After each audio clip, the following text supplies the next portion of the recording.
અમદાવાદની ઐતિહાસિક રથયાત્રાને ધ્યાનમાં રાખીને અમદાવાદ મ્યુનિસિપલ કોર્પોરેશન એએમસી દ્વારા રથયાત્રા રૂટ પર આવેલી જોખમી ઇમારતોને નોટિસ આપવામાં આવી રહી છે અને અનેક સ્થળોએ ચેતવણીના બોર્ડ લગાવવામાં આવ્યા છે. પરંતુ સૌથી મોટો પ્રશ્ન એ છે કે શું માત્ર નોટિસ લગાવી દેવાથી જાહેર સુરક્ષાની જવાબદારી પૂરી થઈ જાય છે?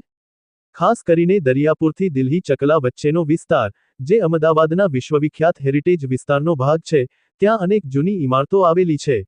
આ જ વિસ્તારમાં સૈયદવાડાની ગલીના નાકા પાસે આવેલી એક દુકાનની દિવાલ અત્યંત જર્જરિત અને ભયજનક હાલતમાં જોવા મળી છે.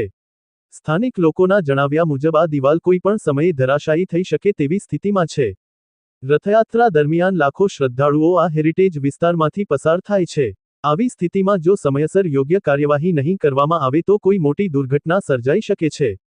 સ્થાનિકોમાં એવો સવાલ ઉઠી રહ્યો છે કે જો ઇમારત ખરેખર જોખમી છે, તો માત્ર નોટિસ આપીને એએમસી પોતાની જવાબદારી પૂર્ણ માની શકે?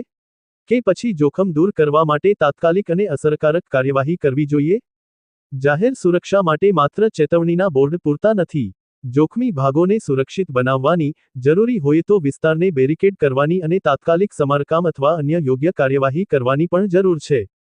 સત્ય અહિંસા સમાચાર દ્વારા એએમસી તંત્રને અપીલ કરવામાં આવે છે કે રથયાત્રા રૂટ પર આવેલી તમામ જોખમી ઇમારતો અને દિવાલોનું ફરીથી ગંભીરતાથી નિરીક્ષણ કરવામાં આવે અને જ્યાં વાસ્તવિક જોખમ હોય ત્યાં માત્ર નોટિસ નહીં, પરંતુ તાત્કાલિક કાર્યવાહી કરવામાં આવે, જેથી કોઈ નિર્દોષ વ્યક્તિ દુર્ઘટનાનો ભોગ ન બને. હું પ્રશાંત માલી, સત્ય અહિંસા સમાચાર.